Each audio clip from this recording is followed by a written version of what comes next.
Okay. Hi, my name is Steve Blank. I'm the editor and publisher of Blank Slate Media, and I'd like to welcome you to our discussion with Tom Suozzi, the congressman for the 3rd Congressional District. Tom, who also served 2 terms as Nassau County Executive and Mayor of Glen Cove, is seeking the Democratic nomination for Governor of New York. I would like to thank Tom for appearing with us and for Northwell Health for once again sponsoring our town halls. So let me kick it off with Tom. Why are you running for governor at this time? Well, thanks so much, Steve. And let me start by thanking Blank Slate Media because you play such an important role in our society. Local papers are getting beaten up all over the country. And I know that people that read local papers actually participate in elections. They pay attention. And I always say that my supporters are not on social media, they're on Social Security, and they're reading your papers and getting great information about local politics. Government doesn't work unless there's competition, unless there's people holding people accountable, and your papers do a great job of doing that. Why am I running? I'm running because I want to try and help our state. I'm sick and tired of the fighting at the national level. You mentioned I'm in Congress right now. I've been there for 5.5 years. It's a great honor and a great responsibility. But I'm sick of all this fighting of Democrats and Republicans and not getting things done. You know that I'm in the Problem Solvers Caucus trying to find common ground on things. I'm concerned about our state of New York. People are leaving our state. Everybody who watches this video knows somebody that moved to Florida, that moved to North Carolina, South Carolina. The taxes, people say, as soon as I get my pension, I'm out of here. So I want to try and address the problems that we're facing in New York State. And I'm concerned about my Democratic Party, that we're not talking about the issues that people care about. Right now, people are concerned about public safety and affordability. The taxes are the highest taxes in the United States of America. People are afraid to go into the city, afraid to take the subways. People say, Tom, you're a Democrat. Why are you talking about crime and taxes? Because that's what the people care about. We see it in the elections all over the country where Democrats are losing because they're not addressing the real concerns people have about crime. And I would say also affordability related to taxes and other affordability issues like utility rates and rent and other costs. So I'm a proven executive, got the experience as a certified public accountant and attorney, as a mayor of Glen Cove for 8 years, county executive for 8 years, Congress for 5.5 years. I know how to get things done in government, proven executive. Number 2, I'm a common sense Democrat. I'm not going to pander to the left. I'm not going to back down to the right. I'm going to try and work with people to get things done. And number 3, my issues are very clear. Kathy Hochul's been in office since last August. I don't know what her agenda is. My agenda is very clear. We have to reduce crime. We have to reduce taxes and make New York more affordable. We have to help our kids in our troubled schools. And we have to attack what is the most corrupt state in the United States of America. So I'm running to try and make the world a better place to live in. And those are the vehicles of which I see to do it. So you have proposed a 15-point plan to address crime. The number one, and I guess the question is, the one that sticks out, or that in terms of the at least coverage, has been bail reform. So let's address that, because there's 2 things going on there. Why don't we start with bail reform as an issue? How big an issue actually is bail reform in the state, as an issue in the state of New York, for the rise in crime compared to other factors that you see taking place in states around the country where the crime rate has also gone up? So I have a 15-point crime intervention and prevention plan. It's not going to be one thing fixes everything. You need a comprehensive plan. As a proven executive who ran a small city, ran a big county, I know how to put together comprehensive plans and then sell it to the public and sell it to the legislature. Number 1 point of the plan, though, is to fix bail reform, which is to give judges the discretion to consider dangerousness. Every state in the United States of America, 49 other states, and the federal government all have a provision where judges have the discretion to consider dangerousness of the defendants who come before them. New York State's the only state that does not have a dangerousness standard. When they got rid of cash bail in New Jersey, they put a dangerousness standard in place. Cash bail, we all understand the unfairness of cash bail. You get 2 people arrested for the same low-level offense. I saw this when I was county executive and I ran the corrections facility. Two people arrested for the same offense, low-level crime, low-level misdemeanor, $100 bail, $200 bail, $500 bail. One person gets out right away, goes home. The other person goes to jail and languishes there while waiting trial. That's not fair, especially for these low-level crimes.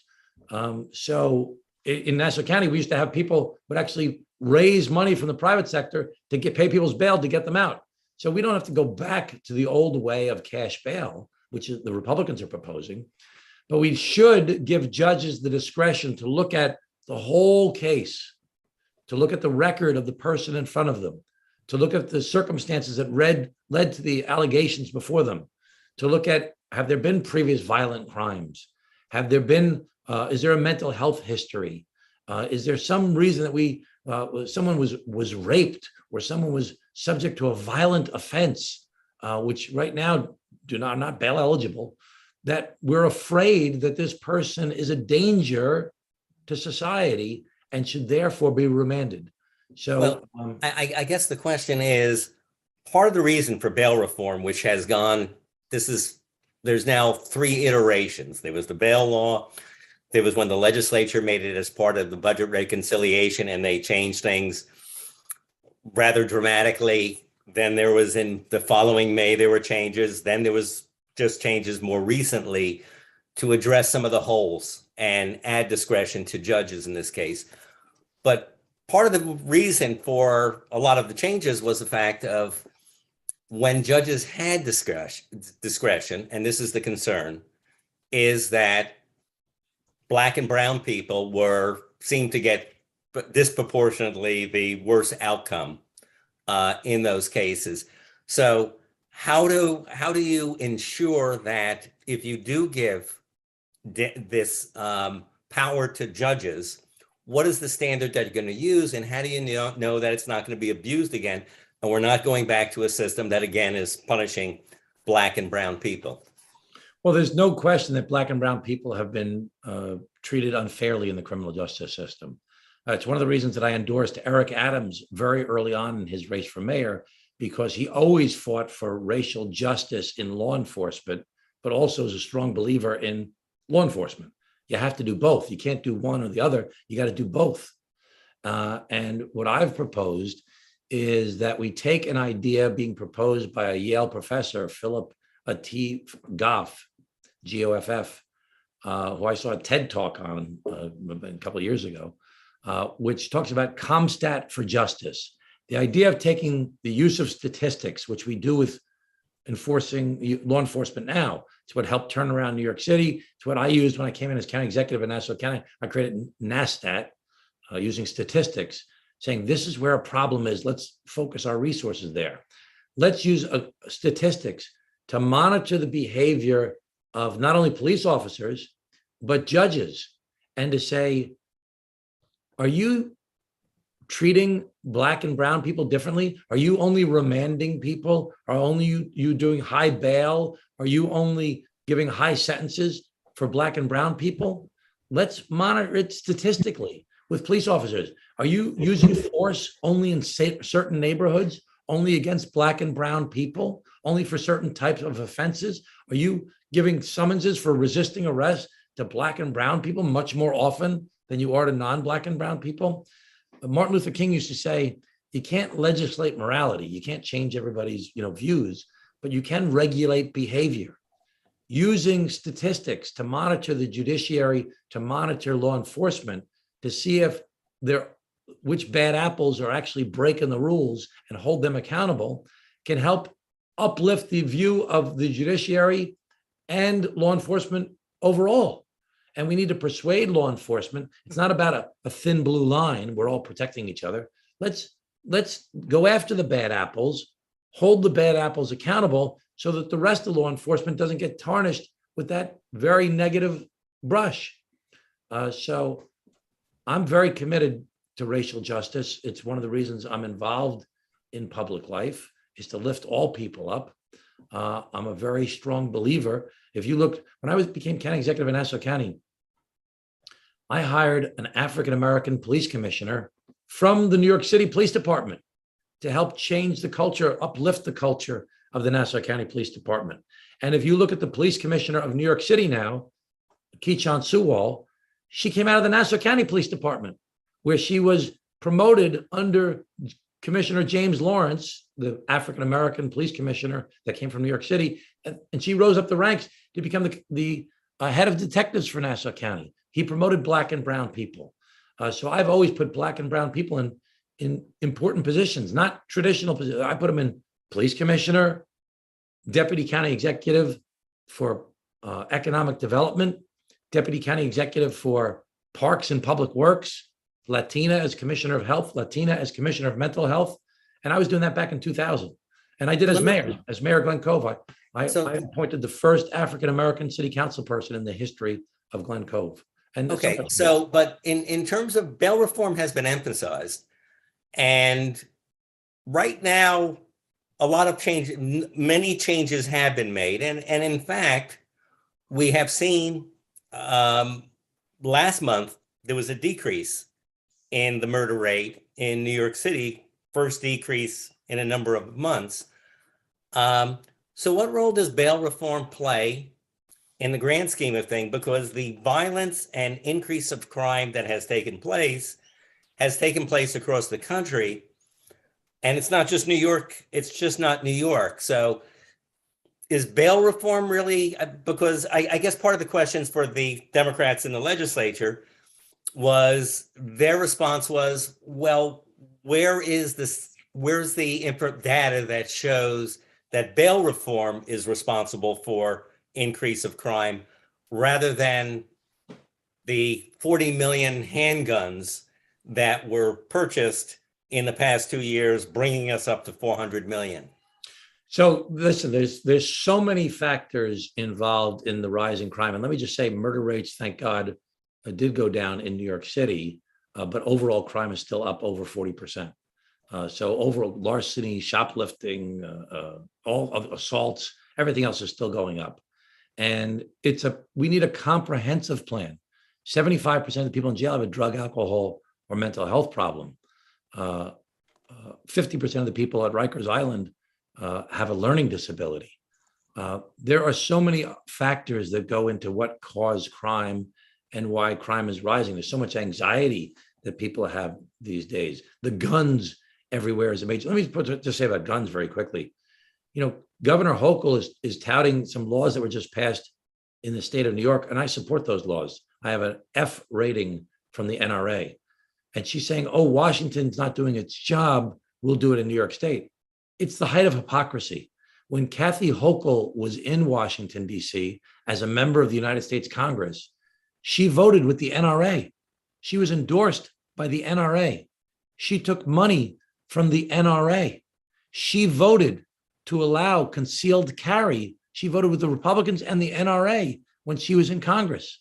So it's the height of hypocrisy that, number one, she's ignored the crime issue overall. And now, in response, I believe, to this campaign and in response to her declining poll numbers, she's saying, oh, I'm on top of this. I'm going after the guns. Washington hasn't done its job.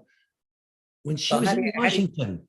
How do you answer her response of saying, I was wrong then, I learned my lesson, and now I understand what the problem is. So I am. And I would just say, Steve, that is the most phony baloney thing in the world. You know what happened before she was in Congress? Columbine, Virginia Tech, Fort Hood, Sandy Hook happened in 2012 at the end of her term in Congress. It took her a while for things to evolve. I'm happy if she's evolved, but when she was in Congress, she had a 50% rating from the League of Conservation Voters. She had an A rating from the NRA. When she was a member of she was the Erie County clerk, she said, I'm going to report the undocumented to ICE. She was way over on the right. Now she picks Brian Benjamin as her lieutenant governor, who campaigned on defund the police as his main issue when he ran for comptroller of New York City in 2021. She appointed a Democratic socialist as her head of intergovernmental affairs. She's endorsed a socialist for city council in Queens. So way on the right, now way on the left. What does she really believe in?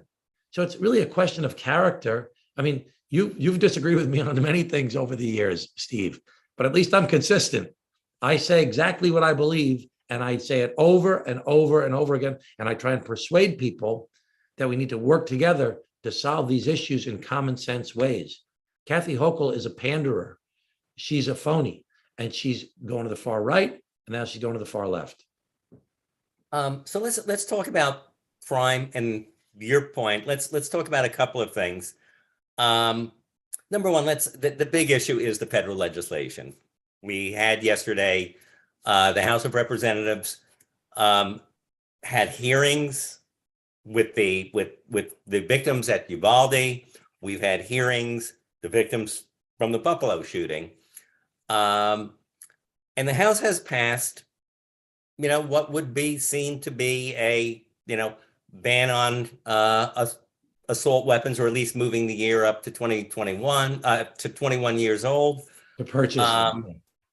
A robust plan. Background checks, everything else, red flag laws. Red flag, all that. But that's not going to pass the U.S. Senate. The U.S. Senate, if they're going to do anything, sounds like incremental stuff. So because the Republicans and the people beholden to the NRA are blocking it. Okay, I would not disagree with that. But the question then becomes, now this falls on. So number one, where are you on the federal legislation? Let's hear with you're in Congress, and I guess I don't know whether you voted yesterday. Yeah, I voted. I'm a co-sponsor of every single piece of gun violence prevention legislation in the country. That's why I have an F rating from the NRA. And I've always been that way, and always been a strong supporter of gun violence prevention legislation. And quite frankly, as a Democrat, it's pretty easy to do that, because it's what our party believes in. It's what the people believe in. 90% of Americans believe in background checks. Even 65% of NRA members believe in background checks, but it doesn't pass the Republicans. Why? Because they're beholden to the extremes of their party, the way Democrats are often beholden to the extremes of our party. So that's what's killing. You also have there is one other thing, and as a moderate Democrat, you may want to address this, which is Kristen Sinema and Joe Manchin refusal to override the filibuster rule, because they say that they're in favor of gun safety control measures, but they're not willing to and they go blocked over the filibuster where they have in other areas. They've blocked a lot of things. They blocked the Build Back Better deal, which had the state and local tax deduction that was so important to us here on Long Island. What they do away with the filibuster and make an exception to the filibuster in a situation which is literally life and death, and they acknowledge it to be that. Yeah, they're not going to do that. I mean, the Sinema and Manchin have made it clear that they're not going to do that, because they're concerned about what the Republicans would do with it when they have a majority, but not the 60 votes. So, I mean, that's a debate for that to have with them, because they're not going to do it. That's the Senate. But the bottom line is, what can we do? So Chris Murphy, who represents Connecticut, where Sandy Hook was, is trying. I know Chris Murphy pretty well. He plays on the congressional baseball team. I play with him on the congressional baseball team. He's better than me. He's a great catcher and hitter. But he has said he's going to do everything he can to pass something, and we may not get everything we want. Well, I've been fighting for all the things that we've been advocating for. We're not going to get all those things, but let's get something done. People are so frustrated. They're so sick and tired of all this stuff, of everybody just battling with each. It's one of the reasons I'm running for governor, is because I feel like my voice can't break through at the congressional level. And if, as governor of New York State, I want to help heal our discourse in this country and get people to work together to actually solve problems that we face. How can it be that so many issues? I mean, I'm going off topic, but I mean, immigration. We've been talking about this since I was mayor of Glen Cove. I set up the first immigration shape-up center anywhere on the East Coast of the United States of America in 1994. I've been working on immigration that whole time. First generation American, father born in Italy, very pro-immigrant rights. I think we need to do a balance, secure the border, but also treat people like human beings. But we've been talking about this so long. Guns, so long. Climate change, so long. Healthcare, prescription drugs, so long. People need to work together. Let me ask you this. Let's assume and things could actually get somewhat worse because the Supreme Court is poised to overturn or void the New York's concealed carry law that goes back 100 years. But let's talk about Let me just point out that Kathy Hochul, when she was in Congress, voted to allow concealed carry, which would allow guns from concealed carry holders into New York State.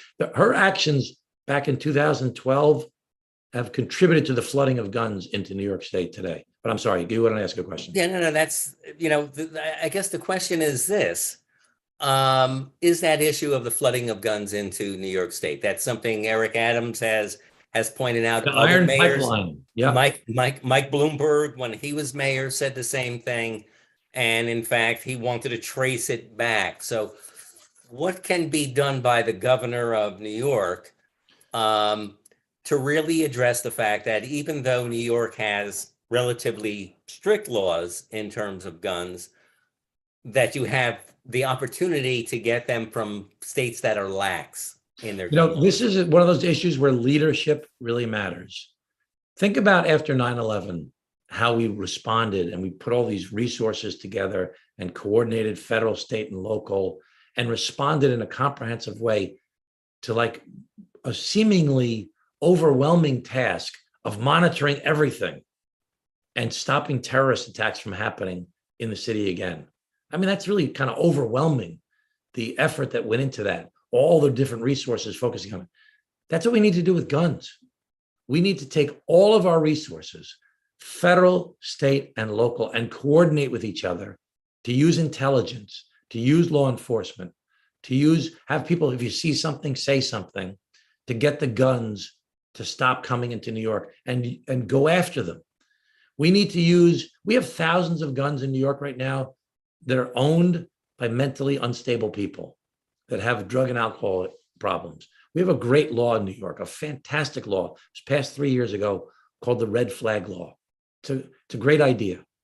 And I proposed back in January in my 15-point crime intervention and prevention plan that we have to do a better job of implementing our Red Flag Law, which is to say that when the 2 police officers were killed in New York City, his mother spoke to the press and said, my son's been in and out of mental institutions and getting mental health counseling all his life.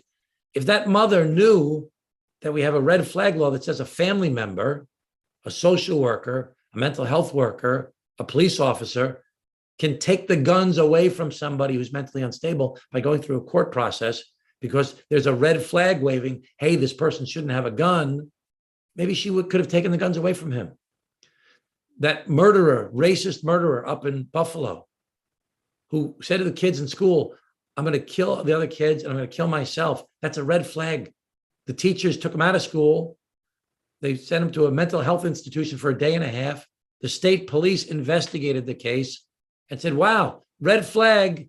Kid says he's going to kill himself and kill others. We should have a red flag that says, number one, he can't purchase guns. And number two, if he has guns, his family, which probably knew as well, his teachers, which definitely knew, the mental health workers, which definitely knew, the state police, which definitely knew, all could have taken his guns away from him.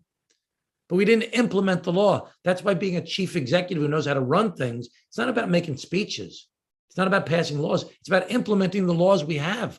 We have a great law called the Red Flag Law, which we could have taken the guns away from the guy that killed the cops, taken the guns away from the kid that did this massacre, racist massacre in Buffalo. There are thousands of people in New York State that have guns that are mentally unstable. We need to educate our police officers, give them the training, educate our mental health officials, give them the training, educate our teachers, give them the training, educate the public, family members. Hey, this person shouldn't have a gun. We have a process in place to take those guns away. Let's use it, because we could get thousands of guns out of the hands of mentally unstable people right now. Well, we were also just address, and I know that you had well, give us what you consider the top things that need to be done, not only to take care of the shootings, but also the rise in crime and to hold down the rise in crime. So prevention, we need to give judges the discretion to consider dangerousness of the defendants that come before them. It can't be that people get arrested, they keep on coming out and over and over and over and over again. Number two, we need to change Kendra's law. Kendra's law is a mental health law that says if you're a danger to yourself or to other people, we can make you get the mental health treatment you need. So that a family member, a police officer, a social worker, a community activist, a mental health expert, if you're a homeless person who's on the street and it's 10 degrees out and you got a big sore on your leg and you're muttering to yourself and it's freezing cold out, we have to have a system in place to get that person to take their medication and to get them the support services they need. We don't have a comprehensive mental health care plan in New York State. We deinstitutionalized all these people back in the 70s. We need to address that. We did this. Should we be able to, should authorities be able to remove people from the street for being homeless? Yes, if they're a danger to themselves and to others, if they clearly have a manifestation of a mental health problem that they are a danger. Steve, I've been in the city an awful lot lately. I've been going to the city my whole life. When I see a guy who's completely, his clothes are a wreck, they're muttering to themselves, they have a sore on their leg this big, I can't get this image out of my head, on their leg, and they're confronting people on the street.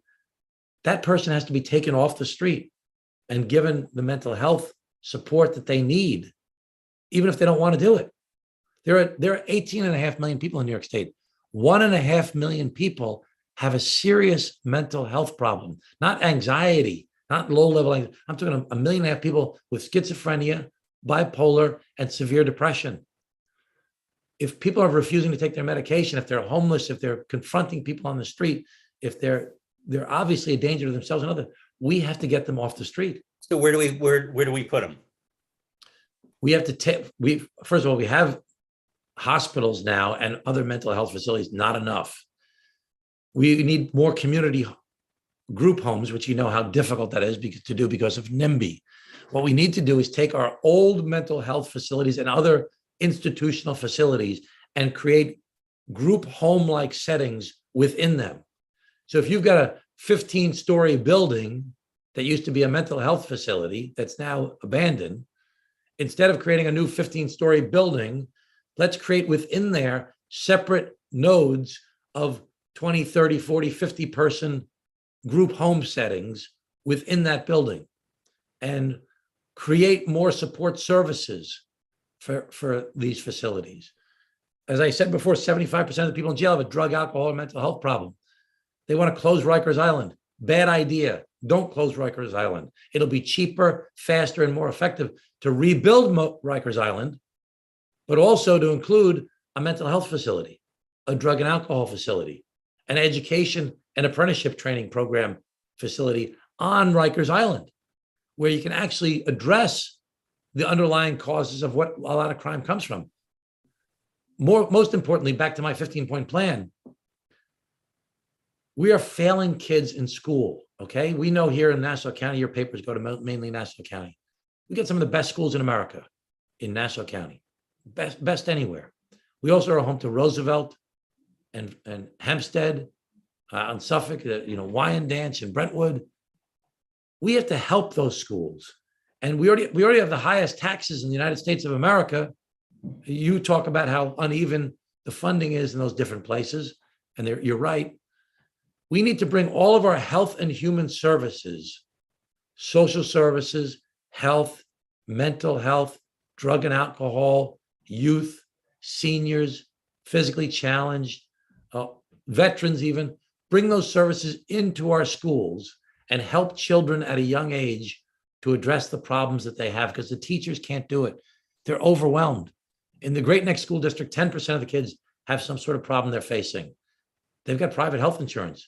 They've got family support. They've got a guidance counselor, a school social worker, and a school psychologist. They can deal with the volume of problems of the 10% of kids that are there. In the Roosevelt School District, 70% of the kids have a problem. They don't necessarily have private health insurance, and they don't necessarily have a family supporting them at home. And their one school psychologist, their one social worker, and their one guidance counselor can't deal with the volume of problems. We need to change our mindset completely towards prevention and take all of our health and human services that are now designed to deal with people as adults showing up at the window, trying to get a check to help them through a desperate circumstance where they're at the end of their rope, and change it towards prevention and help kids at young ages.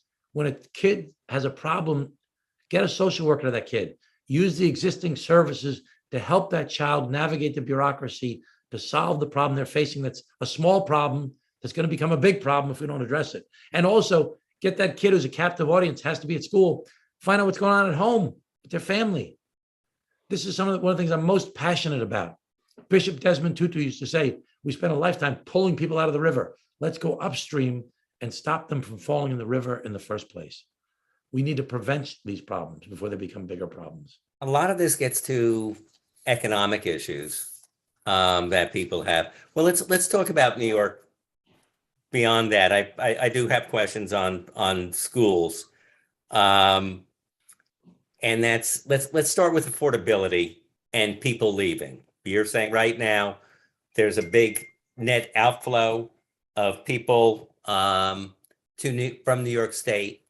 At the same time, there's a shortage of housing. So there's, one of the reasons people leave, leave, at least part of the reason they're affordability. leaving, Yeah, right, is it's Lack too of expensive. affordability. Yeah. It's too expensive. There's not enough homes. So what is the answer to that, to the affordability of leaving in living here in a face of rising rents? We're saying people are leaving. It doesn't make sense then. Why would rents be rising so much? Why would housing prices be going up? So to the point where younger people, your 20, 30 somethings who want to start a home in the suburbs can't afford to come and live here.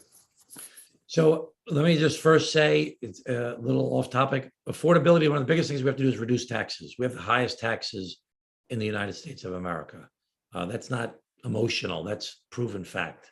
Highest state and local taxes in America. We lost the state and local tax deduction. I'm fighting for that in Congress. That's a very big issue.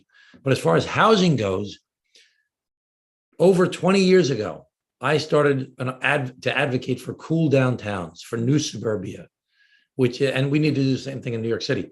We need to build a lot more housing, especially in our downtown areas around our train stations. We all know about NIMBY. People don't want to change. I got beaten up by the Republicans when I was county executive, even when I was mayor, saying Suozzi wants to create Nassau County to the sixth borough, the Queensification of Nassau County. But we've seen great success in places like Mineola, in places like Farmingdale. We've always had housing in the downtown in Rockville Center, in Great Neck, quite frankly, Garden City, even Long Beach, Glen Cove now. Other places we should definitely be doing it in Hicksville. We need to encourage, give incentives for developers and for communities to change their zoning to allow for multi-story buildings, apartment buildings, offices, restaurant, retail, cool downtowns where young people want to live in our downtowns around our train stations. It'll expand the tax base. It'll create more housing. With more housing, the prices will go down, supply and demand question. And it'll attract young people to live out here by creating environments that they want to live in. People used to get married in their early 20s. If they get married, they don't get married in their early 20s anymore. They get married in their late 20s, early 30s. We need those 20-somethings out here with their new ideas and skills. We have to create environments where they want to live. I've been fighting for cool downtowns my whole life. So as governor, the problem is, just to go to the cool downtowns, there are places like Mineola, and it took a lot of time, and they had the leadership over there. But in most of the areas in our coverage area, We've done a couple of town halls about downtown redevelopment.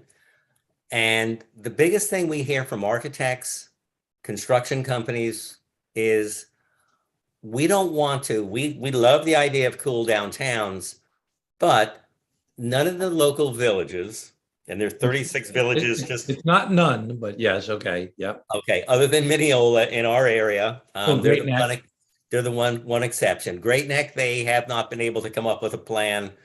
They did a little in Great Neck Plaza, but there is Well, no they have plan. more multifamily housing and rental housing than just about any place on Long Island. They always have. Yeah. And now trying to bring it in, they have difficulty. But the question that all the developers say is, we don't want to have to. Roslyn is building a lot of new apartments in their downtown area. Some that's in the village. Glen But Cove. in a lot of the cases, Glen Cove is RXR, the Garvey's Point is a whole different thing. But what the developers say they want is in all these places. So we've got cases where that's true. There's cases that are not. What they want is an area where there's rezoning so that they know when they go in.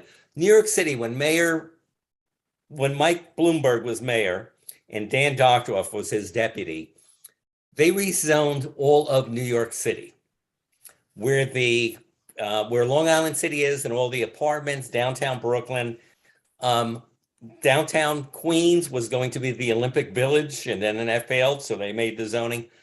They did the entire city, and you have enormous development. If you want to develop, and a developer has a choice where they can go into those developments, but if somebody wants to develop in most of this area, they won't rezone it. There's no Mike Bloomberg to say to Great Neck, okay, we're going to change. I think that's a very important point you're making.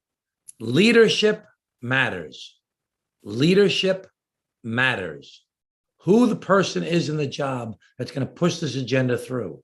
I believe as governor of New York State, I will have a statewide agenda to try and create redevelopment throughout the state. But it can't be that you mandate it. Governor Hochul wanted to mandate that every municipality has to permit accessory dwelling units. She wanted Hochul control, not local control. It was a terrible idea that was rejected by Democrats and Republicans throughout the state of New York. It was completely irresponsible. But as governor, I believe that because of my local knowledge as a small city mayor, as a county executive of a big county, as a member of Congress, I'll be able to create a master plan for the entire state to encourage development, not only downstate, in our downtowns on Long Island. 95%, 99% of our land mass on Long Island should stay the same. Single family housing, beaches, open spaces, but in our downtowns around our train stations, let's build these cool downtowns. In New York City, let's work on developing areas, redeveloping, especially NYCHA housing. You know, there's 500,000 people live in public housing in New York City. 25,000 of those families make over $100,000 a year. What was supposed to be transitional housing for people live in for generations, and they're so terribly managed. We could do such a great job of improving those places. But then let's look at upstate New York, north of Putnam and Rockland County. If it was a separate state, it would be the poorest state in the United States of America. I went to Buffalo and met with the Bangladeshi community. 100,000 Bangladeshi Americans from Queens have moved up to Buffalo, where they brought properties for foreclosure at $5,000, $10,000, $20,000. Now they're going for $50,000 and $80,000 and $100,000. But they took over whole communities and they revitalized the entire area. They brought entrepreneurial spirit and immigrant spirit up to these communities. They turned around burnt out areas. We need to be encouraging that type of cross-pollination across the state of New York to encourage redevelopment of upstate New York. We need to lower taxes and regulation upstate New York, but we also need to encourage people from the city who can't afford to live here, or on Long Island who can't afford to live here, to try and recreate these communities in upstate New York. There are plenty of places that are north of upstate New York that are booming. It's not the weather. It's the oppressive nature of our government. Let's figure out how to build housing, build new communities, build excitement in these beautiful areas in upstate New York. Not in the open spaces of suburban sprawl and destroying the natural beauty that exists, but in these old historic downtowns, let's create housing and restaurants and shops and office buildings. Why doesn't it happen now? Because New York State is so oppressive. If you're in upstate New York, if you don't have a publicly funded hospital, a publicly funded jail, a publicly funded university, or a tourism destination, you can't survive. We have So to what would make you it what would you attractive. do? What would you do to make it attractive? What are the regulations that are preventing growth in Rochester and Syracuse and Utica and places like Let me that? just first say about Rochester, they have their highest crime rate they've had since the early 2000s. Their crime rate is going up dramatically. Their murders and shootings have gone up by 50% and 100% over the past 2 years alone.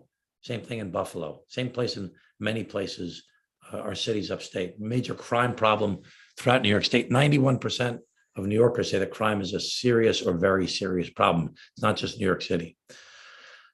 They also have some of the highest taxes in America as a percentage of their home values. New York State, downstate, we have the highest taxes as a dollar amount, highest taxes as a percentage of your income, but upstate, they have the highest taxes as a percentage of home values anywhere in the country.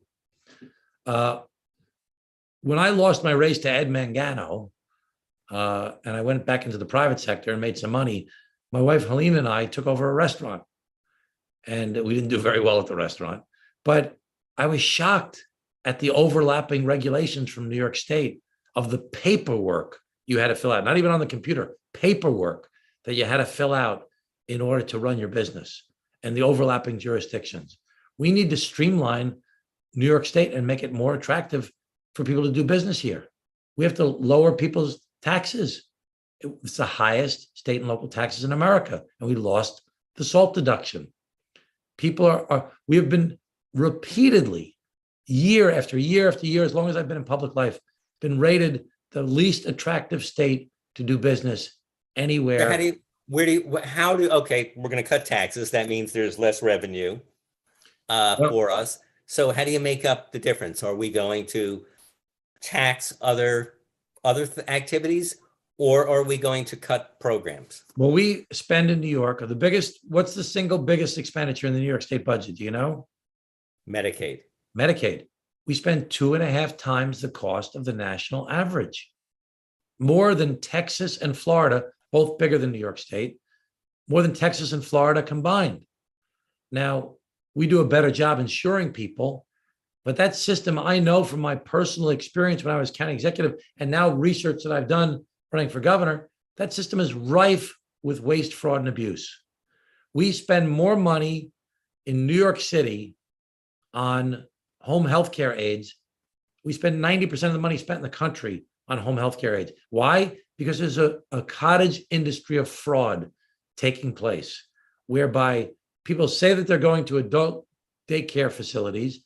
The adult daycare facilities get a sign off from the client. They get the money from Medicaid, but the client really never actually goes there, and they give a kickback to the person, and they give money to the person at their family. It's a scam, and nobody's going after it. When I was county executive, I did fix Albany.com, as you may remember, where I went after Shelley Silver and Joe Bruno to get a cap on the growth of Medicaid, because New York State's the only state that requires local governments to pay such a big share. Well, we got a cap. I won that fight. We got a cap at 3.5%. Governor Cuomo, in an effort to help the counties in the city of New York, said, I'm going to reduce that cap to 0%. Well, what's happened is there's no accountability at the local level anymore. Nobody's watching the store to see who's wasting or defrauding the money, because it doesn't cost us anything at the city or county level anymore. We're capped at 0% increase, and the state's not doing it. So we have this rife system of abuse.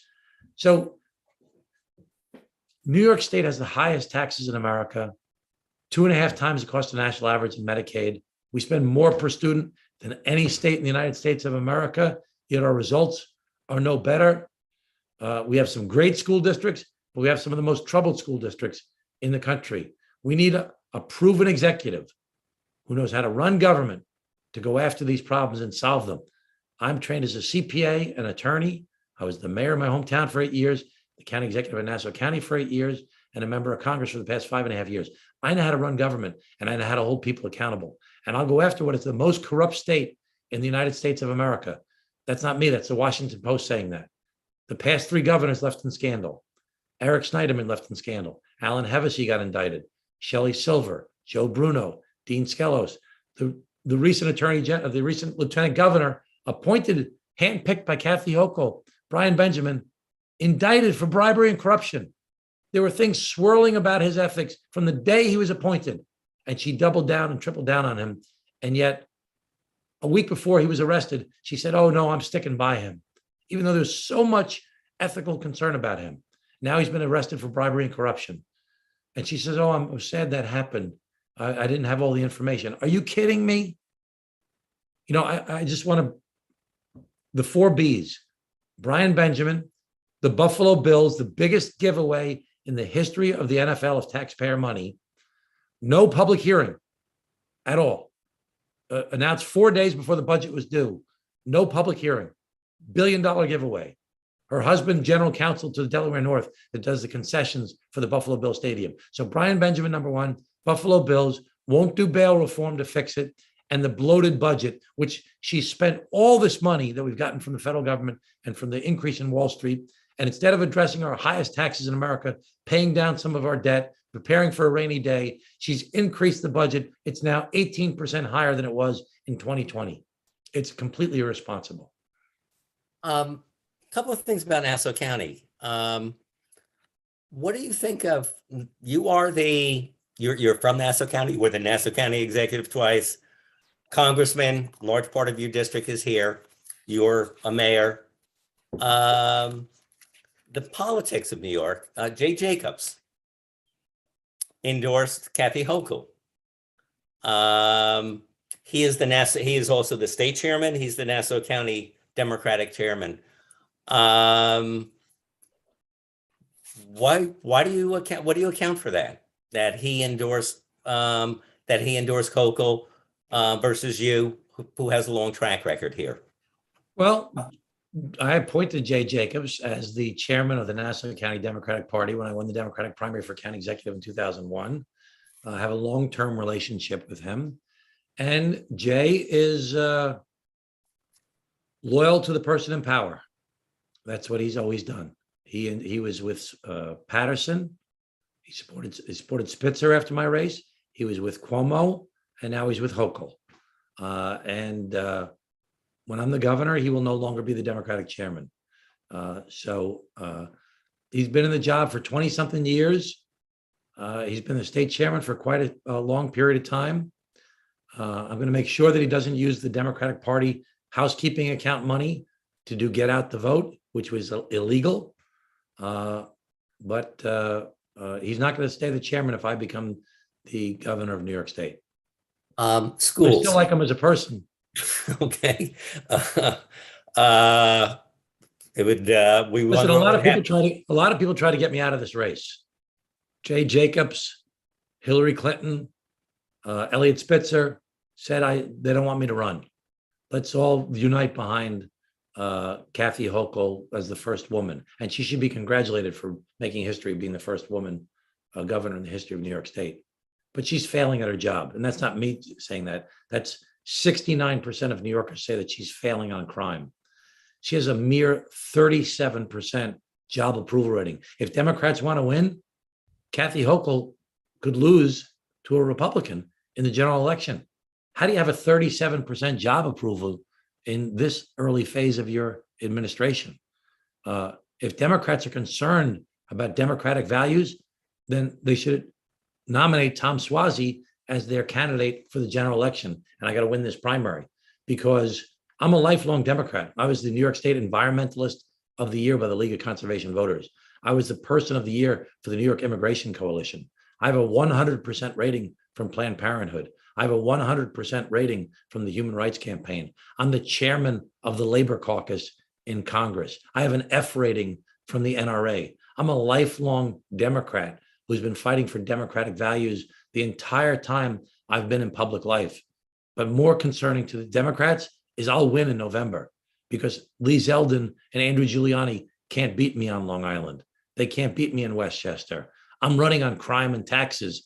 They can't beat me on those issues. So if Democrats want to win in November, then they should come out and vote in the Democratic primary on June 28th, or vote in early voting starting on June 18th. Did I say January again? June 28th. Vote in the Democratic primary, because I'm a proven executive who can get the job done.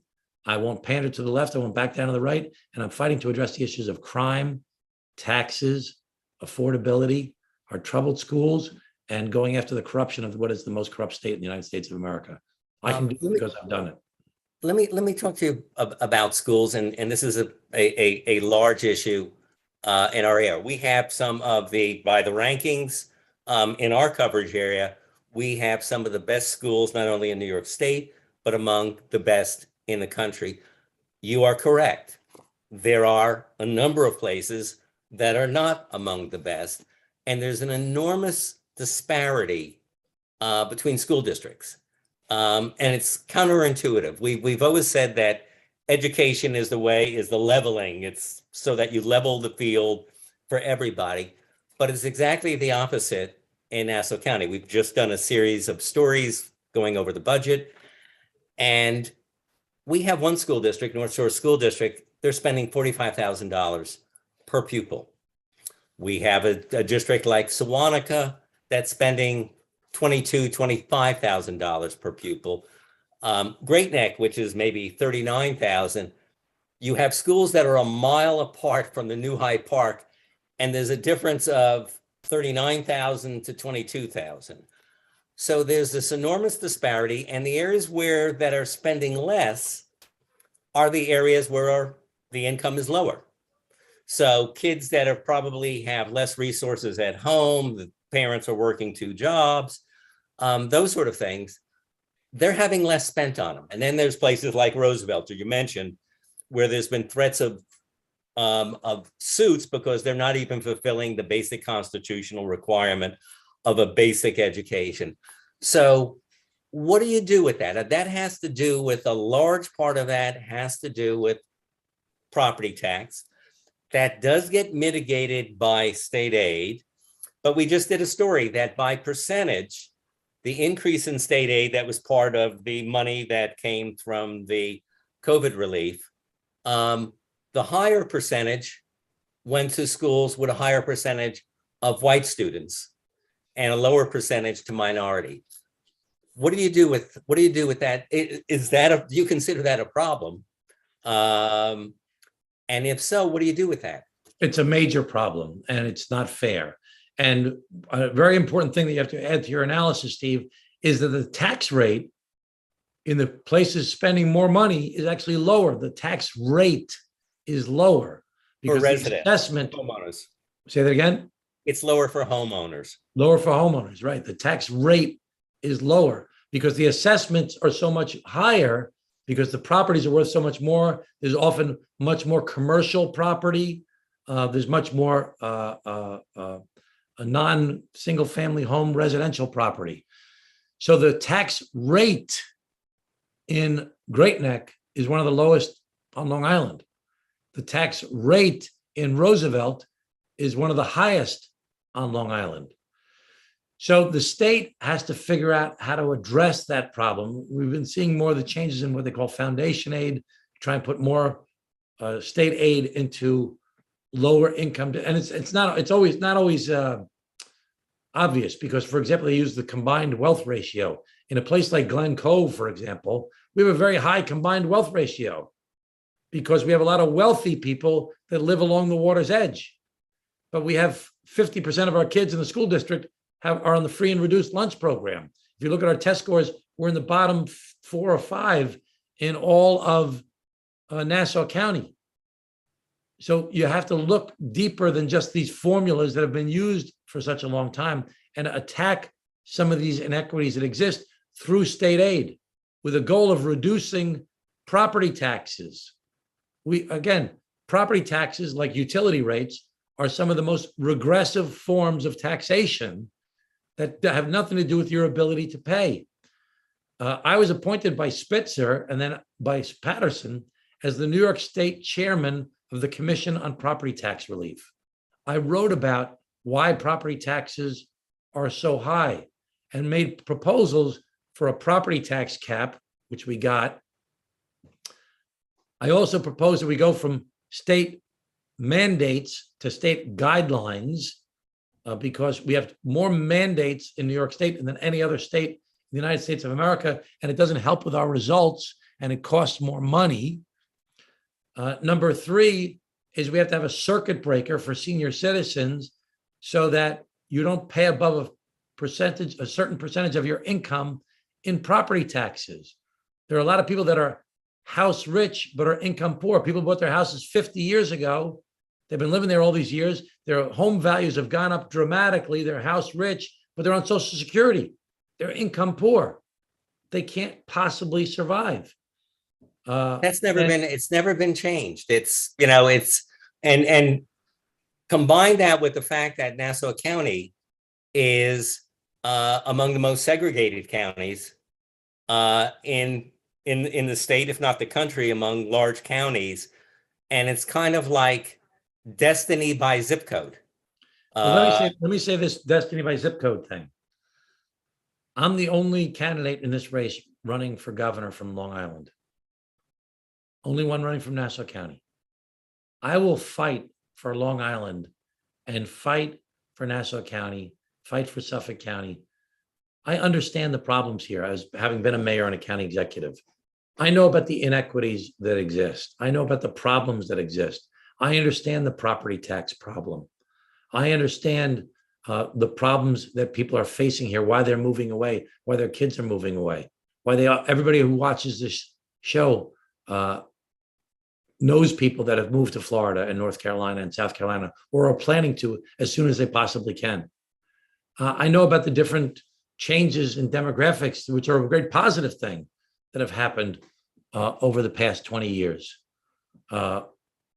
We can be one of the best places to live in the United States of America. Long Island is fantastic, except for this property tax problem, except for this inequity problem that you talk about. We can address these problems. I know how to address these problems. You know that I understand what's going on here, and I'll fight for the people that live here. So, Steve, I know we've already been on for about an hour. Let me just say that if people hear this show and they say, oh, I like Tom Suozzi, I believe in Tom Suozzi, I think Tom Suozzi is a good idea, I need them to talk to their friends and talk to their relatives and talk to their coworkers and spread the word to other people to vote in the Democratic primary on June 28th. Because I can only win this race if the people get involved, not the people who do business with the state and give money to the governor because they want to get something from the governor. People who want to see things change. I need them to show up on June 28th in this Democratic primary. If they hear me today and they say, I don't like Tom Suozzi, I never liked Tom Suozzi, I ask you to please just keep it to yourself. So let me close out, and I really want to thank you again for your time with us. Why? I know that you've reiterated, you've stated the positive attributes, but why on election day should somebody in the Democratic primary, should they vote for you rather than Kathy Hochul or your other opponent? Jumaane Williams. There's a clear choice in this race, okay? When it comes to crime, I'm the only one making crime a priority, and I'm the only one who will fix bail reform. Kathy Hochul and Jumaane Williams won't do that. I'm the only one who is making reducing taxes a priority. Kathy Hochul, Jumaane Williams will not do that. I'm the only one who has the proven executive experience to address long-term problems like these troubled schools that have left so many kids behind that result in the dysfunction of society with crime and poverty and homelessness.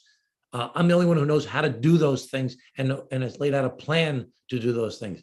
Kathy Hochul has not. I'm the only one talking about the corruption in New York State and has a proven record of going after the corruption of New York State, going back to when I started fixalbany.com, who's always stood up on principle to fight for issues. Kathy Hochul has not done that.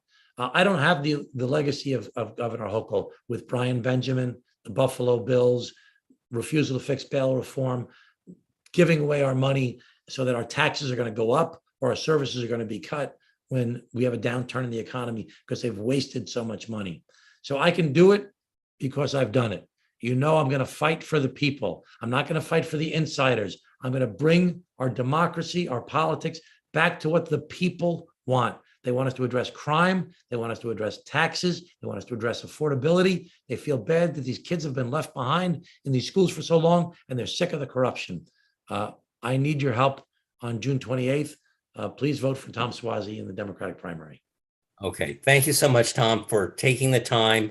For those who are unable to watch today, a recording of our discussion can be found on Blank Slate Media's website, theisland360.com, our Facebook page, and our YouTube channel. Please subscribe to our YouTube channel. A story about today's event, our discussion, will appear in the 6 Blank Slate Media newspapers next week. And again, thank you, Tom, for taking the time, and really appreciate you sharing your views with us. Steve, thanks for the important work that you and your paper do. We appreciate it.